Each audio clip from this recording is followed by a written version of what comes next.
నమస్కారం మిత్రులారా, మీరంతా ఎలా ఉన్నారు? మనం ఈ విధంగా కలుసుకోవడం చాలా ఆనందదాయకం. పోయిన వారం ధనం, మనిషి, ప్రపంచం అనే అంశం మీద మనం మాట్లాడుకున్నాం. అది మొదటి భాగం. దానికి కొనసాగింపుగా ఈ రెండవ భాగాన్ని మీ ముందు ప్రస్తుతిస్తున్నాను. అయితే ధనమూలం ఇదం జగత్ అని మనం మాట్లాడాం కదా. అంటే మనిషి పుట్టిన నాటి నుంచి ఏదో ఒక రూపంలో సంపదను, ధనాన్ని అనే బదులు సంపద అని అంటే చాలా సబబు, అది సరి అయినటువంటి పదం. ధనాన్ని మనం రూపాయల రూపంలో, కరెన్సీ రూపంలో చూస్తాం. సంపద అనేది అనేక రూపాలలో ఉంటుంది. మనిషి తనకి నాగరికత తెలిసిన నాటి నుంచి నేటి వరకు కూడా దేన్నో ఒకదాన్ని సంపదగా భావించి, సంపద అనుకొని దాన్ని తన దగ్గర దాచుకుంటూనే ఉన్నాడు. ఆ విధంగా దేన్నైతే సంపద అన్నారో అది ఎక్కువగా ఎవరి దగ్గర ఉందో వాళ్లను ధనికుడని, సంపన్నుడని గౌరవించడం మొదలుపెట్టేసరికి ఏదో ఒకటి చేసి సంపదను మాత్రం మనం ప్రోగు చేయాలి. అది భూమి కానివ్వండి, ధాన్యం కానివ్వండి, వస్తువులు కానివ్వండి, ఆఖరికి ఆ స్త్రీలు కానివ్వండి. అంటే బలం ఎక్కువ ఉన్నటువంటి వ్యక్తి, అది రాజ్యం కానివ్వండి లేదా స్త్రీ కానివ్వండి, ఈ రెండింటిని గెలుచుకొని తను చాలా ధనికుడుగా చలామణి అవుతూ వచ్చాడనమాట. అయితే ఈ ధనమూలం ఇదం జగత్. ఇదం అంటే ఇక్కడ చెప్పాం కదా, మూలం అంటే ఆధారం. ధనం ఈ భూమి మీద ఆధారం కాబట్టి ధనాన్ని సంపాదించాలి. నిజానికి ఇది మనోమూలం ఇదం జగత్. మనస్సు వల్ల ఇవన్నీ ఏర్పడుతున్నాయని మనం గ్రహిస్తే అసలు సమస్యలే లేవు జీవితంలో. కొత్త వివరాలలోకి మనం పోతే, వివరంగా చెప్పదలుచుకుంటే, మీరు కోరిన దాన్నే మీరు సంపద అని అనుకుంటున్నారు, దాని వెనకబడుతున్నారు, దాన్ని చేజిక్కించుకోవాలని, మీరు సంపాదించుకోవాలని ఎలాంటి మార్గాన్నైనా అనుసరిస్తున్నారు. దానివల్లే ఈ ప్రపంచంలో ఇంత అశాంతి అనేది, అలజడి అనేది, ఇవన్నీ కూడా చోటు చేసుకున్నాయి. ప్రపంచంలో యుద్ధాలు జరిగినాయి. ఇంతకుముందు ఎన్నోసార్లు మనం మాట్లాడుకున్నాం కదా. గత 3000 సంవత్సరాల మానవ చరిత్రలో, నాగరికతలో 5000 యుద్ధాలు మనుషులు చేశారు. ఇక చిల్లరా చితగా అవి చెప్పాల్సినటువంటి అవసరమే లేదు. అంటే ఒక వర్గం ఇంకో వర్గం మీద దాడి చేయడం, కొన్ని సమూహాలు కలిసి కొట్లాడుకోవడం, అదో గంట పాటో 2 గంటలు 2 రోజులు, అలా కాదు. ఇవి యుద్ధాలు. ఇవి అంటే కొన్ని రోజుల పాటు, వారాల పాటు, కొన్ని సంవత్సరాల పాటు మనుషులు తగాదపడి వేల మంది, లక్షల మంది వీటికి ఆహుతి అయిపోయారన్నమాట. దేని గురించి అని మనం చూస్తే సంపద గురించే. యుద్ధాలు ఎందుకు చేశారు? భూమి గురించి చేశారు, స్త్రీల గురించి చేశారు, ధనం గురించి, వజ్రాలు, వైడూర్యాలు, బంగారం, లేదా అక్కడ ఉన్నటువంటి పశు సంపద. పశు సంపద అంటే నాకు గుర్తుకొచ్చింది కరిమంజాగ్ అనేటువంటి ఒక ఆటవిక తెగ ఉంది. ఇది ఉగాండా దేశంలో ఉందన్నమాట. దాదాపు 15 లక్షల మంది వీళ్ళు ఉన్నారు. వీళ్ళు ఈరోజు కూడా ఆటవికులే. అంటే మన దగ్గర గోండు సమాజం, ఎస్టీ అని అంటాం కదా, ఆ తెగకు చెందినటువంటి వారు అన్నమాట. ఈరోజు కూడా వారికి సంపద ఏదనే చూస్తే క్యాటిల్ అంటే పశు సంపద, ఎవరి దగ్గర అయితే ఆవులు, గేదెలు, మేకలు ఇలాంటివన్నీ కూడా పశు సంపదే వాళ్లకు నిజమైనటువంటి సంపద. దాని గురించి అక్కడ ఉండేటువంటి తెగలు ఒకరి మీద ఒకరు దాడి చేసుకుంటారు, పరస్పరం దాడులు చేసుకొని అక్కడ ఉండేటువంటి ఆవులను, గేదెలను ఎత్తుకొని పోతారు. అదే మనం నగరాలలో వస్తే ఇక్కడ ఆవులు, గేదెలు ఎత్తుకుపోయేవాడు ఎవడు ఉండడు. ఇక్కడ ఎత్తుకుపోయేవేంటి? బంగారం లేదా నగదు, కరెన్సీ రూపంలో, లేకుంటే తప్పుడు పత్రాలు సృష్టించి భూమిని కాజేయడము, లేకపోతే హద్దులను జరిపి భూమిని కలుపుకోవడము. ఇది గ్రామాలలో ఎక్కువగా చూస్తూ ఉంటాం. ఒక గజం భూమి కలుపుకోవడానికి ఒకరినొకరు తెగ నరుక్కున్నటువంటి సందర్భాలు వేలు, లక్షలు అని చెప్పొచ్చు, కేవలం ఒక గజం భూమి గురించి. కాబట్టి సంపద అనేది మనిషి దేన్నైతే సంపద అనుకుంటాడో, దేనివల్ల అనుకుంటున్నాడు? మనస్సు వల్ల. మనస్సు అంటే ఏమిటి? ఇప్పుడు మెదడు ఉంది, మెదడుకు ఆలోచన తోడైతే దాన్ని బుద్ధి అంటున్నాం, mind. Brain is turning in to mind. ఈ బుద్ధిలో ఎన్నో ఆలోచనలు ఉన్నాయి, జ్ఞానం ఉంది మైండ్లో. Mind is the storage of thoughts and experiences which we call it as knowledge. ఈ బుద్ధిలో మనం దాచుకున్నటువంటి సమాచారం, జ్ఞానం, అనుభవాలు, దీన్నే మనము బుద్ధి అని అంటున్నాం. ఈ బుద్ధి ఎప్పుడైతే బైరాగిలాగా తిరుగుతూ ఉంటుందో, తిరిగి తిరిగి తిరిగి ఏదో ఒక వస్తువు మీదనో ఏదో ఒక ఆలోచన మీదనో ఇది కేంద్రీకృతమై ఉంటుంది. ఇలా తిరిగేటువంటి స్వభావం ఉన్నటువంటి బుద్ధినే మనం మనస్సు అంటున్నాం. మీరు దయచేసి ఈ తేడాను గమనించాలి. కాబట్టి మనస్సు పడ్డాను అంటాడు. దేని మీద పడ్డావు? ఒక పురుషుడు ఒక స్త్రీ మీద మనస్సు పడ్డాడు, ఒక స్త్రీ ఒక నగ మీద మనస్సు పడింది, ఒక భూమి మీద మనస్సు పడింది, ఒక సంపద మీద మనస్సు పడింది, లేదా ఒక విల్లా అనుకోండి, ఒక ఇల్లు అనుకోండి, ఒక కారు అనుకోండి, ఏదైనా అనుకోండి.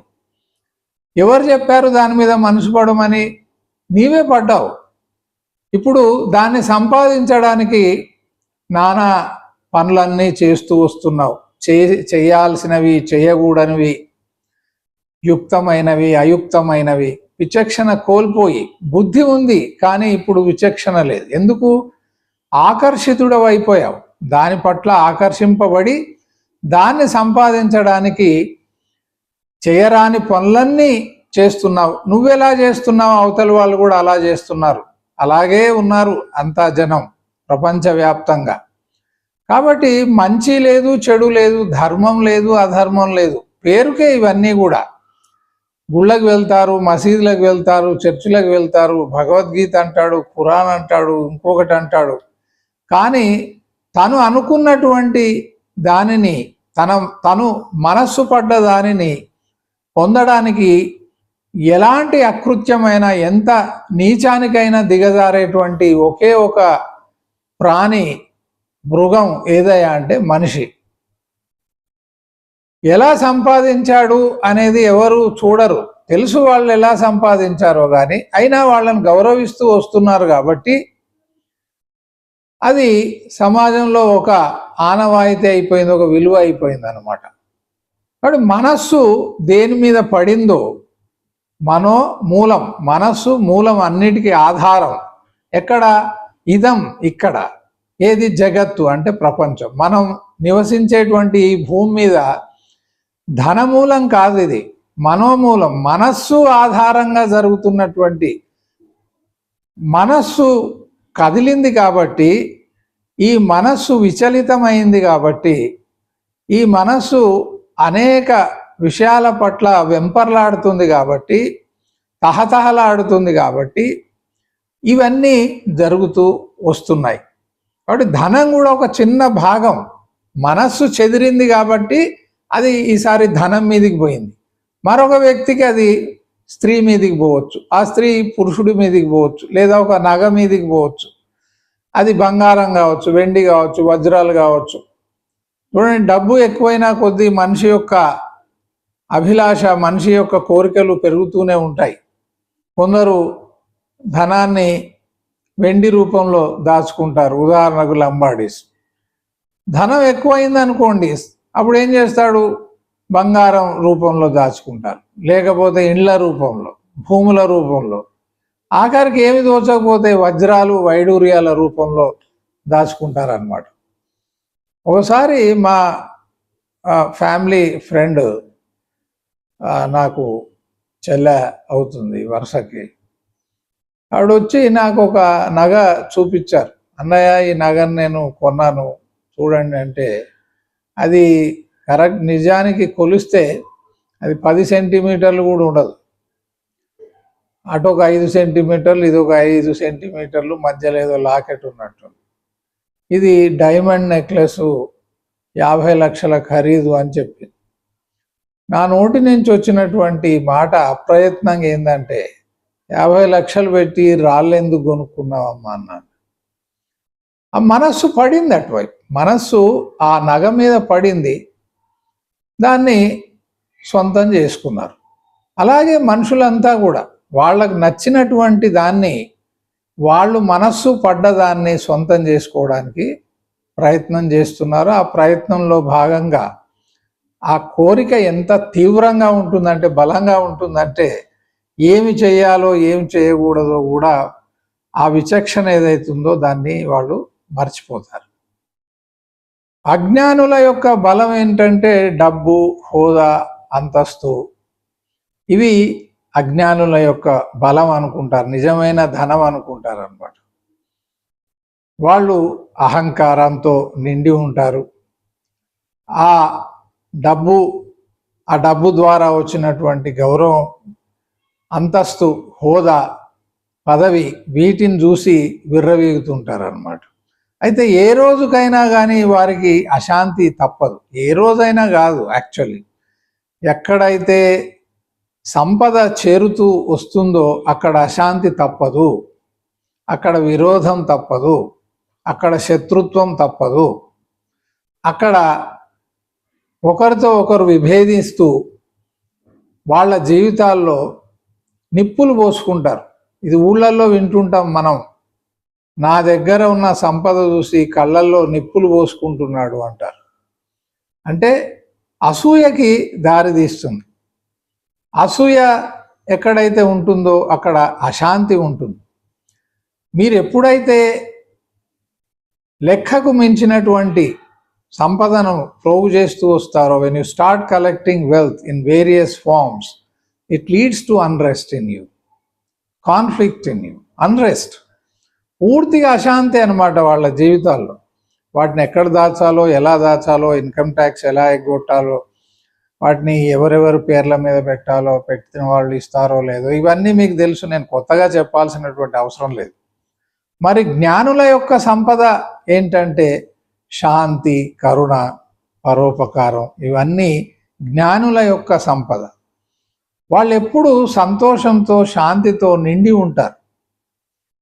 ఎందుకంటే పరోపకారం ఇదం శరీరం అన్నారు. అంటే నిజానికి ఇది సంస్కృత్ ఫ్రేజ్ అయినప్పటికీ మనం సరిగ్గా చెప్పానో లేదో తెలియదు, కానీ పరోపకారం చేయనటువంటి శరీరం వ్యర్థం అనేటువంటి మాట మనకు ఆర్యోక్తిగా వస్తూ ఉంది, వింటూ ఉన్నాం.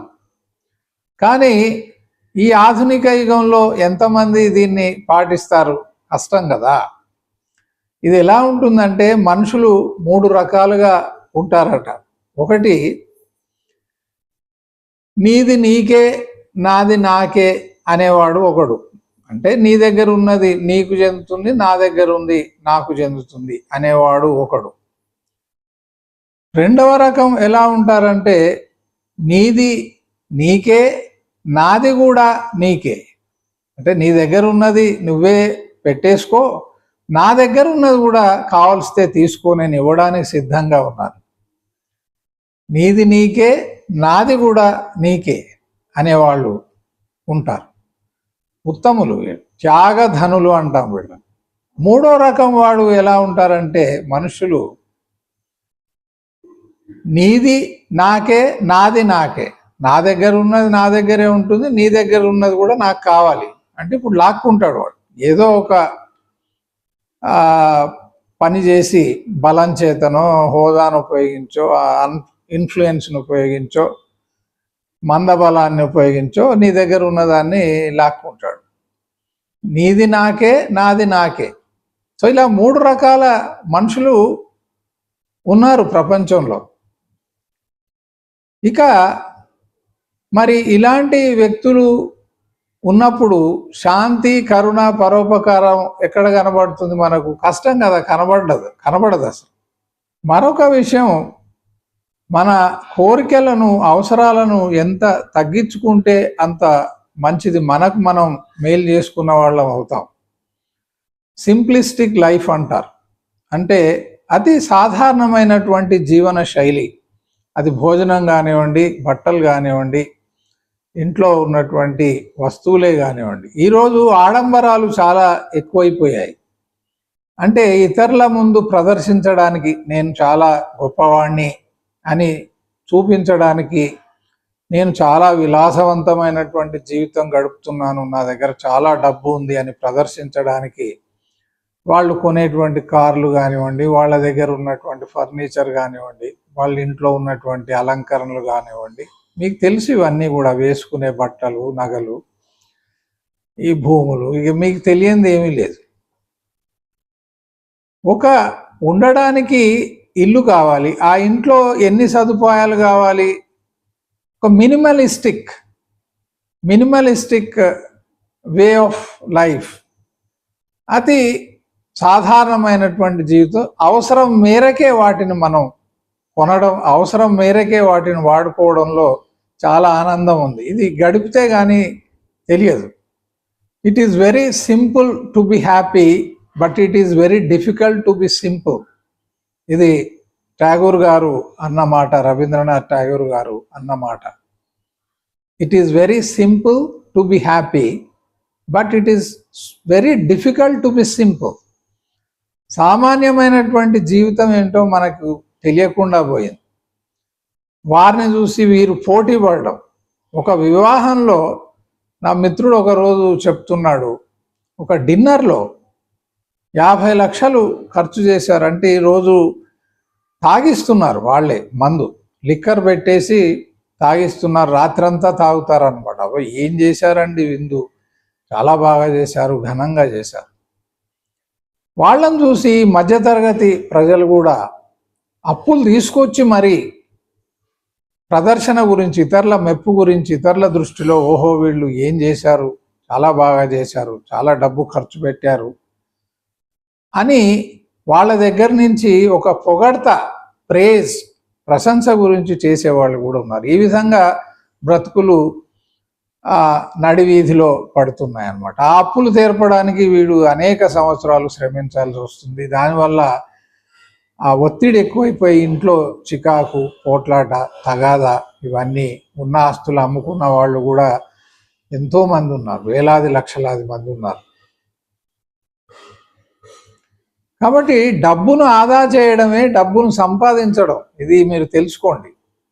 మీరు డబ్బును ఆదా చేస్తున్నారంటే మీకు వచ్చే ఆ యొక్క 1000 రూపాయల్లో నేను ఎలా ఖర్చు చేసుకోవాలి అని ఒక ప్రణాళికాబద్ధంగా వెళ్తే మీకు డబ్బు ఆదా అవుతుంది. కొన్ని సంవత్సరాలు మీరు లక్షాధికారి కానివ్వండి, లేదా సొంత ఇల్లు చేసుకోవడం కానివ్వండి, ఇలాంటి చిన్న చిన్న సదుపాయాలు మీకు అందుతాయి. ఎప్పుడు మీరు డబ్బును పొదుపుగా వాడుకున్నప్పుడు, ఆ విధంగా మీరు ప్రణాళిక చేసుకున్నప్పుడు.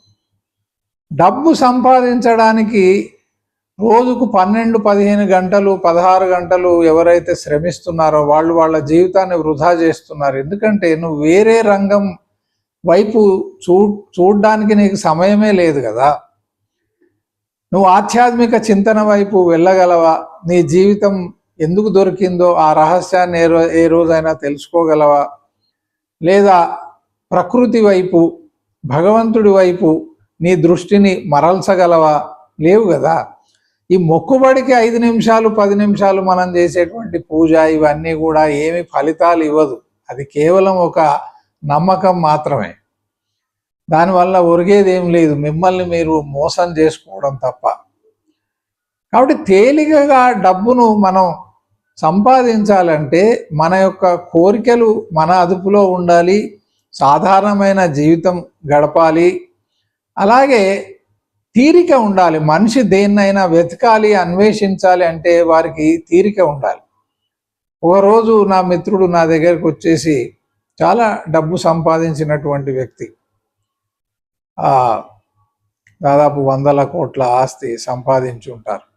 నా సంపదకు నేనే కాపలా కుక్కనైపోయాను అన్నాడు. ఇది వాస్తవంగా జరిగినటువంటిది. నా సంపదకు నేనే కాపలా కుక్కనైపోయాను అంటే ఆరాటం. అక్కడ ఉన్న భూమి ఏమైందో, అది అక్కడ ఏం జరుగుతుందో, ఇక్కడ ఈ భూమి దగ్గర ఏం జరుగుతుందో, ఆ లాకర్లో పెట్టినటువంటి డబ్బులు ఏమైనాయో, ఇవేమైనాయో, వాడు అప్పిచ్చాను వాడు ఇస్తాడో ఇవ్వడో, ఈ పెట్టుబడి పెట్టాను దాని మీద మంచి లాభాలు వస్తాయో రావో అని చికాకు పడడం అన్నమాట. కోరికలు ఎలా ఉంటాయో చెప్తాను ఒక చిన్న ఉదాహరణ ద్వారా.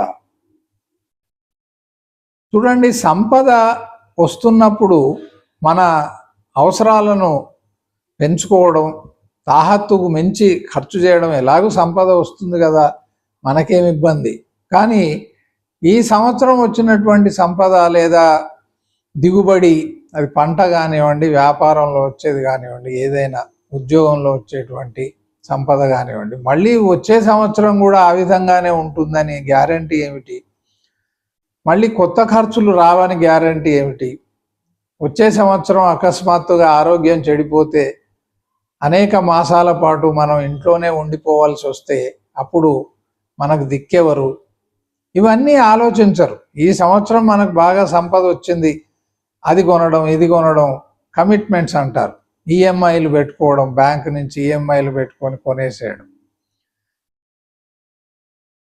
చూడండి, ఒక చెరువులో వర్షాకాలంలో నీరు పెరుగుతుంది. నీటి మట్టం పెరిగినప్పుడు దాంట్లో ఉండేటువంటి తామర పుష్పం ఏదైతే ఉందో అది కాడను కూడా పెంచుకొని నీటి పైభాగంలో పుష్పాన్ని ఉంచడానికి తన యొక్క కాడను పెంచుకుంటుంది. తర్వాత ఎప్పుడైతే వేసవి వస్తుందో, ఎండాకాలం వస్తుందో, నీటి మట్టం తగ్గిపోతుంది. తగ్గిపోయినప్పుడు దానికి ఉన్నటువంటి కాడను తిరిగి తగ్గించుకోలేదు. దానివల్ల ఏమవుతుంది? ఆ సూర్యుడి వేడికి, సూర్య తాపానికి అది మసైపోతుంది, మాడిపోతుంది. మీరు గమనించండి. అలాగే ఈసారి ఈ నెల, ఈ సంవత్సరం ఆదాయం ఎక్కువగా వచ్చింది కదా, ఇలాగే వస్తుందేమో చూసాం కదా, చేతిలో డబ్బులు ఉండేసరికి రకరకాల వస్తువులను కొని అన్నీ నెలసరి వాయిదా పద్ధతుల మీద కొనేసి, అది ఇల్లు కానివ్వండి, బంగ్లా కానివ్వండి, కారు కానివ్వండి, ఎలక్ట్రానిక్ ఎక్విప్మెంట్ కానివ్వండి, మరొకటి కొనేసి చాలా అవస్థలు పడేటువంటి వాళ్ళు కోటాను కోట్ల మంది ఉన్నారు. కాబట్టి ప్రపంచంలో ఈ మానవ జన్మలో మీరు కేవలం 40-50 సంవత్సరాలు డబ్బు సంపాదించడానికే వినియోగిస్తే, మీ ఆలోచనలు డబ్బు చుట్టూ తిరిగితే, సుఖాల చుట్టూ తిరిగితే, లేదా వస్తువుల చుట్టూ తిరిగితే, మీరు ఈ జీవితం యొక్క పరమ ఉత్కృష్టమైనటువంటి పరమావధి ఏదైతే ఉందో, లక్ష్యం ఏదైతే ఉందో, అది మీ యొక్క నిజ స్వరూపాన్ని ఎప్పుడు తెలుసుకుంటారు? దానికి సమయం ఇవ్వాలి కదా. సమయం లేకుండా దేన్ని మనం పొందలేం. చూడండి, ఒక సబ్జెక్టులో కాలేజీకి వెళ్ళి, స్కూల్కి వెళ్ళేటువంటి ఒక విద్యార్థి కానివ్వండి, ఒక 80 మార్కులు సంపాదించాలంటే ఆ స్థాయిలో వాడు శ్రమించినప్పుడే, ఒక వ్యవసాయదారుడు ఎకరానికి 40 బస్తాల బియ్యం పండించాలంటే ఆ స్థాయిలో శ్రమించినప్పుడే, ఆ పంటను కాపాడుకున్నప్పుడే అది సాధ్యమవుతుంది. శ్రమ లేకుండా ఏది జరగదు ఈ ప్రపంచం. జీవితం అంతా శ్రమిస్తూ పోతే మీకు దక్కింది ఏమిటి? మీరు పొందింది ఏమిటి? మీరు మీ పిల్లలకు నేర్పింది ఏమిటి? అంటే నేను ఏ విధంగానైతే గాడిద చాకిరి చేసి ఈ భూమి నుంచి వెళ్ళిపోయానో, చనిపోయానో, నువ్వు కూడా అలాగే చేస్తూ దీన్ని కాపాడుకుంటూ రానాయన. మీరు చాలా కుటుంబాల్లో చూస్తారు, వాళ్ళు ఒక తరం నుంచి ఇంకో తరానికి ఆస్తులు మారుస్తూ వస్తే, అంటే మా నాన్నగారు 10 ఎకరాలు సంపాదించారు, సో నా హయాంలో దాన్ని 30 చేయాలి, మా వచ్చేటువంటి నా కొడుకు దాన్ని 100 చేయాలి. అంటే కేవలం ఆశ ఒక ధన పిశాచిలాగా, కేవలం ఒక ధనాన్ని, ఆస్తులను సేకరించడానికే జీవితాన్ని మీరు పనంగా ఉపయోగిస్తూ పోతే ఎప్పుడు మీరు భగవంతుణ్ణి తెలుసుకుంటారు? ఎప్పుడు మీ నిజ స్వరూపాన్ని తెలుసుకుంటారు? ఈ లోకంలో ఉన్నటువంటి అనేక ఇబ్బందులకు మీరు వ్యక్తిగతంగా ఏ విధంగా కారణమవుతున్నారో అవన్నీ ఒకసారి చూడండి. ఈరోజు ప్రపంచంలో ఉన్నటువంటి అశాంతికి మూలం, ప్రధానమైనటువంటి కారణం ఏంటంటే ఈ సంపద మీద, ధనం మీద మనిషికి విపరీతమైనటువంటి మోజు, ఆశ ఒకటి. రెండవది శరీర సంబంధమైనటువంటి కోరికలు, అది తినడం కానివ్వండి, అది సెక్స్ కానివ్వండి, మరొకటి కానివ్వండి. చాలా కుటుంబాలలో ఈరోజు కేవలం వాళ్ళ శరీర సౌందర్యాన్ని ఇన్మడింపజేయడానికి, ఇతరులకి ఆకర్షణీయంగా కనబడడానికి వేల రూపాయలు ప్రతి నెల ఖర్చు చేసేవాళ్ళు కోట్ల మంది ఉన్నారు. ఇవన్నీ కూడా సమకూర్చుకోవడానికి ఏం చేస్తున్నారు? అక్రమ మార్గాలు, తప్పుడు మార్గాలను వాళ్ళు అనుసరిస్తున్నారు. అనుసరించడం వల్ల అనేక లక్షలాది, కోట్లాది కుటుంబాలు దానికి బలైపోతున్నాయి. అంటే ఇప్పుడు మీరు నిజానికి అక్రమ సంపాదన అంటే ఇతరులకు చెందాల్సిన దాన్ని లాక్కోవడమే, మరొకటి ఏమీ లేదు. ఈరోజు నీకు బలం ఉందని నువ్వు లాక్కున్నావు, రేపు ఇంకొకటికి నీకంటే ఎక్కువ బలం ఉంటుంది, వాడు నీ దగ్గర నుంచి లాక్కుంటాడు, లేదా ఇంకొక తరంలో ఎవరో ఒకరు లాక్కుంటారు. అలాగే స్త్రీ పురుషులు, ఒక ఇంట్లో ఉన్నటువంటి భార్యాభర్తలు అదుపు లేకుండా ఖర్చు చేయడం, ఆ జేబులో క్రెడిట్ కార్డు ఉంటుంది, దానివల్ల అప్పిస్తారు బ్యాంకు వాళ్ళు, ఆ షాపులకి వెళ్ళడం. అలాగే ఈరోజు ఆన్లైన్ మార్కెటింగ్, అదో ఇంకొక ఆకర్షణ, మనిషిని పిచ్చోడిని చేసేస్తున్నాయి అన్నమాట ఇవన్నీ కూడా. ఈ క్రెడిట్ కార్డులు, ఆన్లైన్ మార్కెటింగ్, టీవీలో వచ్చేటువంటి అడ్వర్టైజ్మెంట్స్, ఇవన్నీ చూసి దానివల్ల టెంప్ట్ అయిపోయి ఒక రకమైనటువంటి ఆకర్షణకు లోనై, టెంప్టేషన్కు లోనై చేయరాని తప్పులన్నీ చేస్తూ పోతున్నారు. మీరు చేసినవే రేపు మీ పిల్లలు కూడా చేస్తారు అనేటువంటి విషయాన్ని మీరు మర్చిపోకండి. రంగురంగుల ప్రపంచంలో మీరు బతుకుతూ అదే రంగుల ప్రపంచాన్ని మీ పిల్లలకి మీరు ఇవ్వాలని అనుకుంటే, మీరు వృద్ధాప్యంలో వచ్చేసరికి అనేక ఇబ్బందులు మీరు పడాల్సి ఉంటుంది. మీకు తీవ్రమైనటువంటి అశాంతి, క్షోభ, దుఃఖం, అది నరక సమానం అన్నమాట. బ్రతికుండగానే మీరు నరకం చూడాలని అనుకుంటే మీ పిల్లలకి విలాసవంతమైనటువంటి జీవితాన్ని నేర్పండి. లేదు, మేము చాలా శాంతిగా బ్రతకాలి, ఈ జీవిత లక్ష్యం ఏమిటో తెలుసుకోవాలి, జీవితానికి పరమావధి ఏమిటో తెలుసుకోవాలి, what is the purpose of life, దాని మీద కూడా మీరు దృష్టి పెట్టాలంటే మీ యొక్క ఈ ధనకాంక్షను ఏదైతే ఉందో, సంపద మీద మీకు ఉన్నటువంటి మోజు, సుఖాలను అనుభవించాలనేటువంటి మోజును మీరు తగ్గించుకోవాల్సి ఉంటుంది. మరొక వీడియోలో మనమంతా కలుసుకొని మరొక ప్రధానమైనటువంటి అంశాన్ని మనం తెలుసుకుందాం, చర్చిద్దాం. అప్పటి వరకు నమస్కారం.